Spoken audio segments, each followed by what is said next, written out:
নারায়ণগঞ্জের কুখ্যাত সন্ত্রাসী আজমেরী ওসমান দুবাইয়ে গ্রেফতার। জব্দকৃত $600 কোটি ফেরত পাচ্ছে ইরান। উপমহাদেশের প্রখ্যাত আলেম মাওলানা সালমান নদভির ইন্তেকাল। হিজবুল্লাহ লেবাননের স্বাধীনতার স্তম্ভ। চলতি সপ্তাহে যুক্তরাষ্ট্রের সঙ্গে আলোচনার কোনো পরিকল্পনা নেই বলল ইরান। সর্বশেষে জানাবো, প্রবাসী শ্রমিকদের জন্য জরুরি নির্দেশনা দিল সৌদি। শিরোনাম শুনলেন, এবারে বিস্তারিত। জব্দকৃত $6,000 কোটি ফেরত পাচ্ছে ইরান। ইরানের প্রেসিডেন্ট মাসুদ পেজেশকিয়ান ঘোষণা দিয়েছেন, যুক্তরাষ্ট্রের সঙ্গে চুক্তির অংশ হিসেবে ইরানের তেল ও পেট্রোকেমিক্যাল খাতের ওপর আরোপিত নিষেধাজ্ঞা তুলে নেওয়া হয়েছে। সেই সঙ্গে কাতারের মাধ্যমে দেশটির জব্দ থাকা $600 কোটি ফেরত দেওয়া হবে বলেও জানান তিনি। খবর বার্তা সংস্থা মেহেরের। সোমবার 29 জুন কোম শহর সফরকালে গ্র্যান্ড আয়াতুল্লাহ শেবেহির জানজানির সঙ্গে সাক্ষাতের সময় পেজেশকিয়ান এ ঘোষণা দেন। যুক্তরাষ্ট্রের সঙ্গে হওয়া সাম্প্রতিক সমঝোতা চুক্তিকে ইরানের জনগণের জন্য একটি বড় বিজয় তথ্য দিয়ে তিনি বলেন, কাতারে ইরানের মোট $1,200 কোটি আটকে রয়েছে। এর মধ্যে প্রথম ধাপে $600 কোটি ছাড় করা হবে এবং বাকি অর্থ ফেরত আনার প্রক্রিয়াও চলছে। তিনি বলেন, এই অর্থ ছাড় ও নিষেধাজ্ঞা প্রত্যাহারের বিষয়টি সুইজারল্যান্ডে অনুষ্ঠিত আলোচনা এবং ইসলামাবাদে স্বাক্ষরিত সমঝোতা স্মারকের অংশ। প্রেসিডেন্ট পেজেশকিয়ান যুদ্ধের সময় ইরানের জনগণের দৃঢ় অবস্থানের প্রশংসা করেন। তিনি বলেন, দেশের সর্বোচ্চ নেতা, মন্ত্রী, সামরিক কমান্ডার, বিশিষ্ট ব্যক্তিত্ব, এমনকি স্কুল শিক্ষার্থীদের হত্যার পরও জনগণ, সশস্ত্র বাহিনী ও সরকার ঐক্যবদ্ধ থেকে দেশকে রক্ষা করেছে। তার দাবি, যুক্তরাষ্ট্র ও ইসরায়েল সর্বশক্তি দিয়ে ইরানকে অস্থিতিশীল করার চেষ্টা করেছিল এবং অর্থনৈতিক চাপের মাধ্যমে দেশটিকে দুর্বল করে ফেলবে বলে মনে করেছিল, কিন্তু জনগণের প্রতিরোধ ও ঈশ্বরের সহায়তায় সেই পরিকল্পনা ব্যর্থ হয়েছে। পেজেশকিয়ান আবারও বলেন, ইরান পারমাণবিক অস্ত্র তৈরি করতে চায় না। তিনি বলেন, আমরা আন্তর্জাতিক সম্প্রদায়কে আশ্বস্ত করছি যে আমাদের পারমাণবিক কার্যক্রম দেশের প্রয়োজন এবং ঘোষিত নীতির মধ্যেই সীমাবদ্ধ থাকবে। উপমহাদেশের প্রখ্যাত আলেম মাওলানা সালমান নদভির ইন্তেকাল। উপমহাদেশের বিশিষ্ট ইসলামী স্কলার, গবেষক, বহু গ্রন্থ প্রণেতা মাওলানা সাইয়েদ সালমান হুসাইনি নদভি ইন্তেকাল করেছেন। ইন্না লিল্লাহি ওয়া ইন্না ইলাইহি রাজিউন। সোমবার 29 জুন ভারতের উত্তরপ্রদেশ রাজ্যের লখনৌর একটি হাসপাতালে চিকিৎসাধীন অবস্থায় তিনি শেষ নিঃশ্বাস ত্যাগ করেন। মৃত্যুকালে তার বয়স হয়েছিল 72 বছর। মাওলানা সাইয়েদ সালমান হুসাইনি নদভির ইন্তেকালের খবরে ভারত সহ উপমহাদেশ জুড়ে শোকের ছায়া নেমে এসেছে। ধর্মীয় ও একাডেমিক অঙ্গনে তার মৃত্যু অপূরণীয় ক্ষতি হিসেবে দেখছেন আলেম ওলামা ও শিক্ষাবিদরা। মাওলানা সালমান নদভি 1954 সালে ভারতের লখনৌর একটি ঐতিহ্যবাহী পরিবারে জন্মগ্রহণ করেন। তার পরিবার মহানবী হযরত মুহাম্মদ সাল্লাল্লাহু আলাইহি সাল্লামের দৌহিত্র হযরত ইমাম হুসাইন রাদিয়াল্লাহু তাআলা আনহু বংশধারার সঙ্গে যুক্ত বলে পরিচিত। সালমান নদভির শিক্ষা জীবন লখনৌর দারুল উলুম নদওয়াতুল উলামায় শুরু হয়। সেখানে তিনি কুরআনে হাফেজ হন এবং পরবর্তীতে 1974 সালে স্নাতক সম্পন্ন করেন।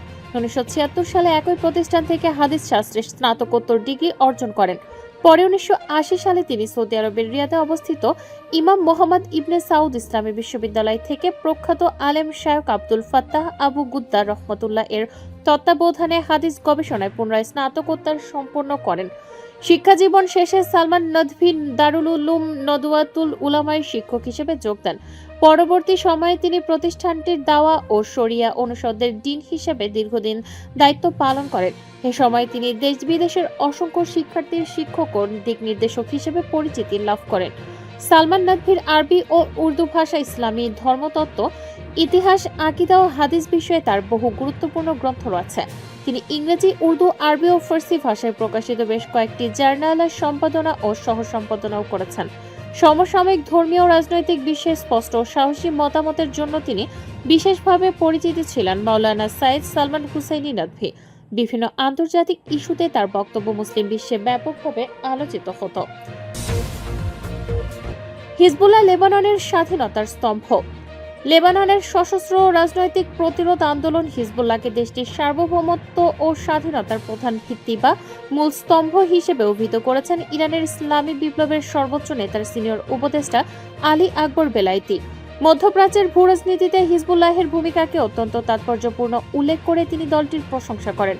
মঙ্গলবার 29শে জুন সামাজিক যোগাযোগ মাধ্যমে দেয়া এক পোস্টে তেহরানের এই প্রভাবশালী নীতি নির্ধারক ও সাবেক পররাষ্ট্রমন্ত্রী লেবাননের স্বাধীনতা রক্ষায় হিজবুল্লাহের অবদানের কথা তুলে ধরেন। তিনি উল্লেখ করেন, ইরান সমর্থিত এই প্রতিরোধ আন্দোলনটি কেবল লেবাননের অভ্যন্তরেই নয়, বরং পুরো অঞ্চলে বিদেশি হস্তক্ষেপ ও আগ্রাসনের বিরুদ্ধে একটি শক্তিশালী ঢাল হিসেবে কাজ করছে। নিজের দীর্ঘ রাজনৈতিক ও কূটনৈতিক জীবনের অভিজ্ঞতা টেনে আলী আকবর বেলায়েতি বলেন, দীর্ঘ বছরের আন্তর্জাতিক ও কূটনৈতিক অভিজ্ঞতা থেকে আমি একটি সত্য স্পষ্টভাবে বলতে চাই, রাজনৈতিক স্বাধীনতা ছাড়া কেবল বাহ্যিক মুক্তি আসলে একটি সোনার খাঁচা ছাড়া আর কিছুই নয়। তার মতে কোনো জাতি যদি রাজনৈতিকভাবে স্বাবলম্বী এবং বিদেশি চাপ থেকে মুক্ত না হতে পারে, তবে তাদের স্বাধীনতা অর্থহীন হয়ে পড়ে। আর লেবানন যে আজ একটি স্বাধীন রাষ্ট্র হিসেবে নিজের সিদ্ধান্ত নিজে নিতে পারছে, তার পেছনে হিজবুল্লাহের মতো শক্তিশালী শক্তির উপস্থিতি রয়েছে। বিশ্লেষকদের মতে বেলায়েতির এই মন্তব্য মধ্যপ্রাচ্য, ইসরায়েল ও পশ্চিমা শক্তির বিরুদ্ধে প্রতিরোধ অক্ষকে আরও শক্তিশালী করার ক্ষেত্রে ইরানের দৃঢ় প্রতিশ্রুতিরই বহিঃপ্রকাশ। লেবাননের রাজনৈতিক ও সামরিক অঙ্গনে হিজবুল্লাহের যে গভীর প্রভাব রয়েছে, তা এই অঞ্চলের সার্বিক স্থিতিশীলতা ও ভূরাজনৈতিক ভারসাম্য বজায় রাখতে কতটা জরুরি, বেলায়েতি মূলত সেটি পুনরুল্লেখ করেছেন। চলতি সপ্তাহে যুক্তরাষ্ট্রের সঙ্গে আলোচনার কোনো পরিকল্পনা নেই বলল ইরান। চলতি সপ্তাহে কাতারে মার্কিন কর্মকর্তাদের সঙ্গে ইরানের টেকনিক্যাল দলগুলোর কোনো বৈঠকের পরিকল্পনা নেই বলে জানিয়েছেন দেশটির উপপররাষ্ট্রমন্ত্রী কাজেম ঘারিভাবাতি। আল জাজিরা সহ বেশ কয়েকটি গণমাধ্যমে মঙ্গলবার 29শে জুন দোহার রাজধানী কাতারে এই দুই দেশের মধ্যে আলোচনা অনুষ্ঠিত হতে পারে বলে প্রতিবেদন প্রকাশের পর ইরানের পক্ষ থেকে স্পষ্ট বার্তা এলো। সামাজিক যোগাযোগ মাধ্যম টেলিগ্রামে দেয়া এক বিবৃতিতে কাজেম ঘারিভাবাতি জানান, অন্য পক্ষের প্রতিশ্রুতি বাস্তবায়নের বিষয়টি তদারকি সহ কাতারের সঙ্গে যথারীতি দ্বিপাক্ষিক আলোচনা চলমান রয়েছে। তবে দোহায় কার্যনির্বাহী দলগুলোর কারিগরি আলোচনা অনুষ্ঠিত হওয়ার যে খবর কিছু গণমাধ্যম প্রচার করতে হচ্ছে, তার কোনো সত্যতা নিশ্চিত করা যাচ্ছে না। তিনি আরও উল্লেখ করেন, প্রয়োজনীয় শর্ত পূরণ এবং আলোচনার তারিখ ও স্থান চূড়ান্ত হওয়ার পরে কেবল নির্ধারিত কার্যনির্বাহী দলের অধীনে প্রথম দফার কারিগরি আলোচনা শুরু হতে পারে। মধ্যস্থতাকারী দেশগুলোর মাধ্যমে এই সংক্রান্ত প্রয়োজনীয় আলোচনা ও যোগাযোগ বর্তমানে অব্যাহত রয়েছে। প্রবাসী শ্রমিকদের জন্য জরুরি নির্দেশনা দিল সৌদি আরবে কর্মরত প্রবাসী শ্রমিকদের কাজের অনুমতি নবায়ন অথবা তাদের কর্মসংস্থান সেবা স্থানান্তরের জন্য নিয়োগকর্তাদের মাত্র একদিন সময় বেঁধে দিয়েছে দেশটির মানব সম্পদ ও সামাজিক উন্নয়ন মন্ত্রণালয়ের অধীনে পরিচালিত প্ল্যাটফর্ম কিউবা। আগামী 1 জুলাই থেকে একটি স্বয়ংক্রিয় ব্যবস্থা কার্যকর হতে যাচ্ছে, যার ফলে আগামী 30 জুনের মধ্যে প্রয়োজনীয় প্রক্রিয়া সম্পন্ন করার জন্য কোম্পানিগুলোকে জরুরি সতর্ক বার্তা দেওয়া হয়েছে। নির্দিষ্ট সময়ের মধ্যে এই প্রক্রিয়া সম্পন্ন না করলে নিয়োগকর্তাদের রেকর্ড থেকে যোগ্য কর্মীদের নাম স্বয়ংক্রিয়ভাবে বাদ যাবে এবং এর জন্য বড় ধরনের আর্থিক দায়বদ্ধতার মুখে পড়তে হতে পারে। কিউবা প্ল্যাটফর্মের পক্ষ থেকে জানানো হয়েছে যে সব প্রবাসী শ্রমিকের কাজের অনুমতির মেয়াদ 3 মাসের বেশি সময় ধরে উত্তীর্ণ হয়ে আছে, আগামী 1 জুলাই থেকে স্বয়ংক্রিয়ভাবেই তাদের নাম নিয়োগকর্তার রেকর্ড থেকে বাদ দেওয়া হবে। তবে প্ল্যাটফর্মটি এটিও স্পষ্ট করেছে যে নাম বাদ পড়লেও ওই কর্মী যতদিন কোম্পানির রেকর্ডে ছিলেন সেই সময়কালের সমস্ত বকেয়া ফি এবং জমা হওয়া আর্থিক বাধ্যবাধকতা পরিশোধের জন্য সংশ্লিষ্ট কোম্পানি দায়ী থাকবে। নিয়মটির বিস্তারিত ব্যাখ্যায় কিউবা জানিয়েছে যে সব শ্রমিকের বসবাসের অনুমতি বা আকামার মেয়াদ 180 দিন বা তার বেশি অবশিষ্ট রয়েছে, তাদের কাজের অনুমতি নবায়ন করা না হলেও কোম্পানির রেকর্ড থেকে এখনই নাম বাদ দেওয়া হবে না। তবে কোনো শ্রমিকের আকামার মেয়াদ যদি 180 দিনের কম থাকে, সেক্ষেত্রে ওই কর্মীর আইনি মর্যাদা বজায় রাখতে নিয়োগকর্তাকে অবশ্যই নির্ধারিত সময়ের মধ্যে কাজের অনুমতি এবং আকামা উভয়ই নবায়ন করতে হবে।